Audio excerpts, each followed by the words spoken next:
All right, and welcome back, guys. We got a new update today. They added the E-Tool new melee weapon, but on top of that, we got a bunch of patch notes. We're going to go over exactly how they affect multiplayer, zombies, all the important stuff that you want to know that's going to affect how you guys play the game. So obviously, the first thing we got here is they added the new E-Tool weapon in the game. Obviously, we already knew that. We already made a video on that. Now, another kind of cool thing they added, but honestly, it's really buggy and kind of laggish. They made it so the attachments on the weapon are dynamic, and as you equip them, you'll be able to see them in the preview.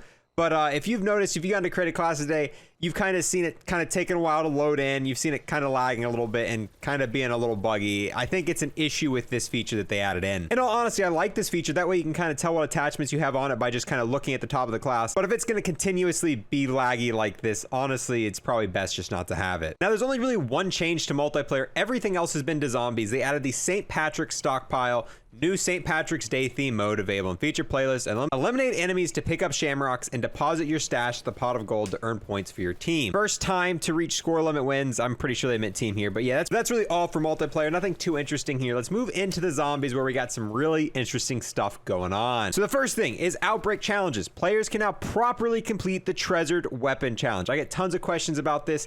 This was a bug challenge. It kind of counted a little bit of progression, but for the most part, it didn't. This challenge was for getting kills from weapons picked up out of the box. And bug challenges are always annoying, always hate it. I like to get challenges as soon as possible, and tons of progression that could have gone towards this has been wasted, but luckily, you can go ahead and do it now. So next time you get a ray gun out of a box on Outbreak, you should be able to make tons of progress towards this challenge. Now, for objectives, address an issue where the player was unable to load the canister during the reveal objective. This is a very annoying bug, and it's cost me to lose a lot of games. I'm sure it's probably cost you to lose a lot of Outbreak games too. Any game-breaking bug like this, always amazing when it's gotten fixed. And another amazing bug fix for zombies, addressed an issue where a player could be stuck in last stand using quick revive. If you guys watched the stream a couple days back, not only did this happen to someone playing with me, it also happened to me. So for like 10 rounds, we had 2 players stuck in last stand, legitimately couldn't do anything. This bug caused you to just sit in last stand. All you could do is just be there. You could kill zombies. We had knives. That's all we could do. Nothing else could be done. This bug made it so you were just permanently in last stand. If anyone tried to revive you,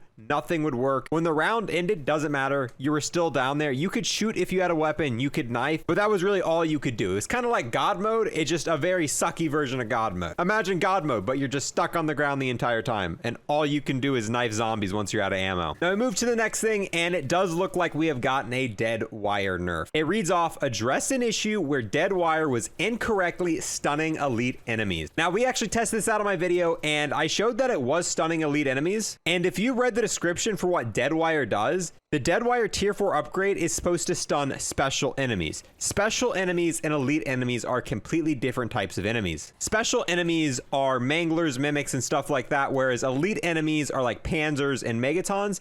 And in each and every Tier 5 video I do, even if it only says special enemies, I've been testing it against the special enemies and the elite enemies, because the descriptions they give you for the Tier 4 and 5 perks are not very accurate. And a lot of times when it says special enemies, it means special and elite, or it's bugged, and it's supposed to only work for special, but it's working for both. And this was one of those instances here. And this is the main reason where in all of the videos that we're testing out Tier 5 perks, this is why I'm testing it out against multiple things that it doesn't even say that it's doing, because in a lot of cases, we're getting stuff like this. So with this, Deadwire is gonna be a little bit less effective, but to be perfectly honest, it's not really that big of a nerf. It's still probably gonna be pretty strong, and I feel like a lot of people aren't gonna really notice. And then the final thing, addressed an issue where the player could pack a punch stats into the death machine. I know a lot of people have had a lot of fun putting alternate ammo types on the death machine. If you guys don't know what this was, essentially you're able to do some sort of weapon swap real quick while pack-a-punching, and you were able to get alternate ammo types on the death machine. So you could have a death machine with Deadwire,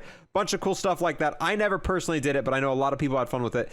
That has now been fixed. You can no longer pack the death machine in this version of the game. And with that, boys, that is all of the patch notes for today. Usually I don't cover these, but we had a lot of zombie stuff this time, and a lot of it's very interesting stuff. I personally have got a lot of questions on this treasured weapons challenge. A lot of people have been curious if they were doing it wrong or if it was bugged, and I'm really excited to be able to go in game and actually finish getting that now. Another huge thing with this canister bug, this is a bug that happens way more than it should have been happening. Glad this is fixed. And another really annoying bug, this quick revive bug, which just happened to us the other night, and I'm definitely glad this one's getting fixed, because the only way to fix this bug was to leave the game. You had to leave the game, and if you were host, you were just kind of stuck there for the rest of the game. There was no way to get out of this glitch, and I'm so glad this has been fixed. Then they nerfed Deadwire, but I mean, is it really that big of a nerf? Is it really going to make that much of a difference at the end of the day? And they packed the death machine glitch. But yeah, that is all the stuff here. What are you most excited about this update? Are you upset that they nerfed Deadwire? Are you upset that they nerfed the Pack-a-Punch death machine? Happy about the bug fixes? But yeah, overall, what are you most happy about with this update? It does kind of look like multiplayer got left out on this update. Not really anything of any importance on the multiplayer side of things.